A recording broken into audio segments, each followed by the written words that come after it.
Hey guys, welcome back to Beyond the Color. I am Erika and I am so happy that you came back for another episode.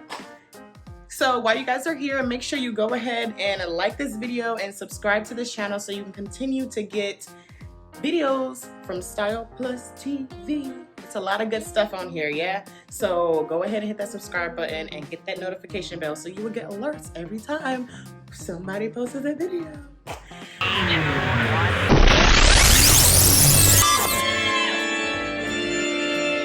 So anyways, I am about to be doing an interview series on Dreu Toliver. Dreu Toliver is a director of Amp Winterguard. So as many of you guys know, I marched AMP for a couple of years and I also taught there. So this is definitely a special interview for me. I thought it would be a good idea to do this interview with Dreu because there are not many African-American directors in the marching arts program, I don't believe. I think I can probably count on like one hand the amount of Black directors that I actually know. So I know like for a fact that in the World Guards, there's only probably about like 2 or 3, and that's like including Dreu. So it's definitely a big moment to sit here and have somebody like that to be able to speak to us, but then also just to have somebody be a director and like have somebody that looks like me be a director, like, you know. So I just think that it's a very special moment. So because this was such a special interview, I'm going to be breaking this up into a couple of different episodes. So you're going to have to make sure that you come back so that you can watch part 2 of my interview with Dreu. So without further ado, please, let's give it up for Dreu Toliver. So for those of you who do not know, this is Dreu and he is the director of Amp Winterguard. Woo! So Dreu, just to start off, can you just tell me a little bit about yourself? Yeah, definitely. Let me see. I am, as you introduced me, I'm the executive director of Amp Winterguard.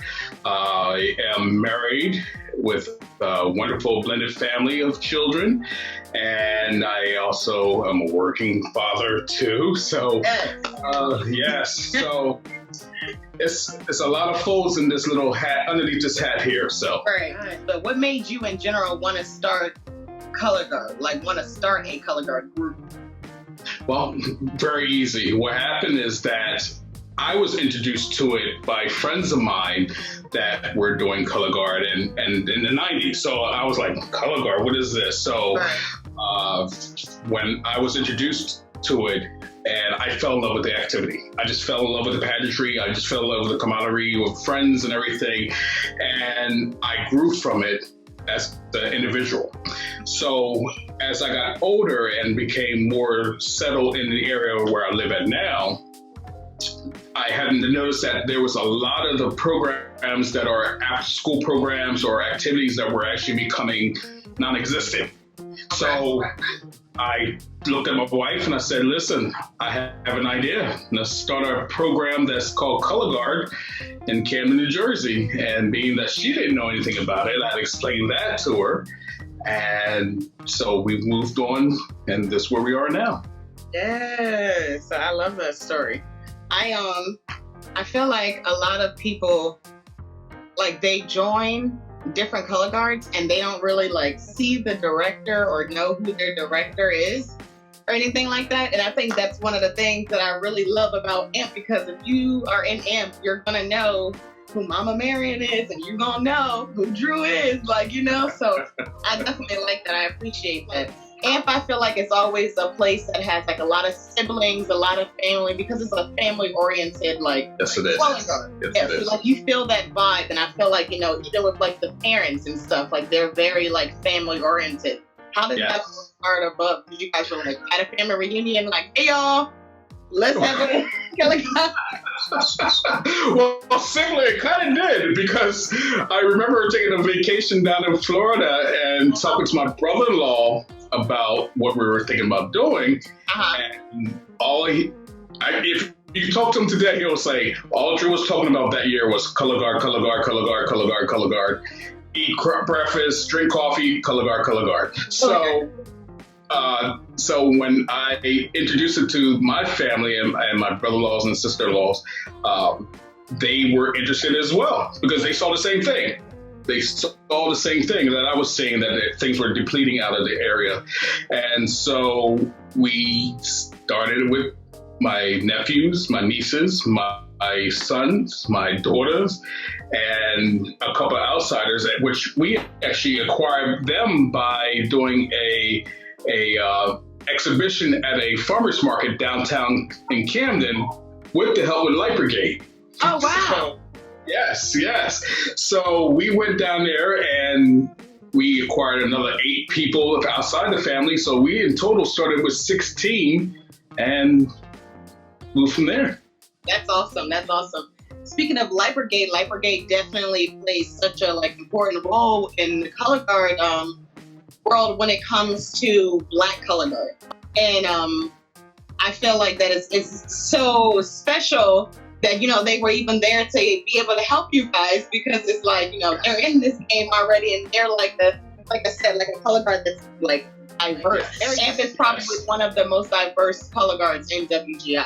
So I think that's definitely amazing that, it was another color guard that was a color that's helping you guys get up. You know what I'm saying? And getting you guys to do. And we're very appreciative, and especially so when we do cross paths, during our competition days, I do stop and we have a conversation with the director, Sheila, and see how their family is doing as well. Right. And then we hugs or shakes, and then we go, okay, we'll see you on the floor. Right. So with that being said, Light Brigade and Amp, I feel are one of the only, if not the only, people that has a Black director, if I'm not mistaken. I know it's very very few. I think I'm maybe mistaken. I think there may be 2 or 3 more, but from the ones I know off the top of my head, I only know 3. Wow. How do you feel being one of the African Americans in the color guard community, but to be a director? There's not, I want to say it's kind of sad, that we don't have more of us that's up there, but how do you feel about that? Honored and humbled at the same time, because there's been many people before me that has opened doors and pathways to allow us to come in and become one of the prestige, I guess you say prestige programs in the activity. And that's why it's humbling every time that we actually start every season and we look back and reflect of how we really started this and where we came from. And that's why I'm been very adamant in regards to having each year a history night, because we do not forget where we came from. Right. And that's why what's so important about those history nights. And it's always good feedback for those of you who don't know what we're talking about. At Amp, we always have this Amp history night. And basically it's just going back, like Dreu said, into the history of Amp and just knowing, where did this all start from? Why did he start doing it? And how it's grown throughout each season. If you would actually look at every color guard from each season of Amp, it's definitely been tremendous growth throughout the years. So it's definitely nice that we are able to sit here and just look back and be oh my God, this was little baby Amp, and it's also cool that you have so many vets that have been there for such a long time. It really shows the culture and everything at Amp. Yes. We've been very, very blessed in regards to retaining. And at the same time, we've been very blessed with people who have walked through our doors, especially in staff and volunteers. And going back to your diversity is that we are very diverse. So it's not just Hispanic, Black, white, male, female. It's all genders. It's all races, it's all backgrounds, it's everybody's putting their piece of the pie to get the final result of what we want to be, as being in a very successful, unified program that can rely on each other. Right. So let me ask you something. Back when you guys first started Amp, did you ever in a million years think that you would have 4 color guards? No. I remember finally sitting outside of many practice facilities talking to Matt Hurley. He goes, I'm not going to have 2 guards. Matt, we're going to have 2 guards. We're going to have 3.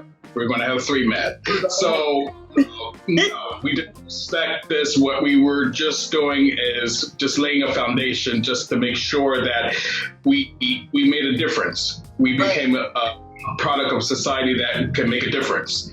And going back to where, we saw the activities falling apart in the area, not realizing it's not just in this area, it's across the whole board, it's across the whole country that, everybody's not a football player. Everybody's not a basketball player. Everybody's not a ballerina, so, so that was the foundation of how we laid everything.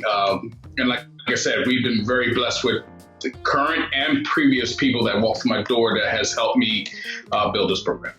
Right.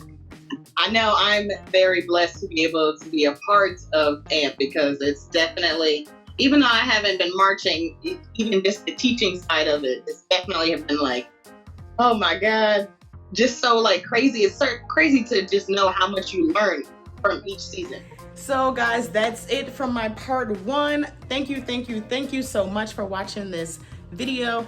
As you guys can see, I love Dreu. He's such a family-oriented person. He is so nice and just amazing all the way around. So it's definitely just so great that we were able to get this interview, but we're gonna have to save the rest of the juiciness for the next episode.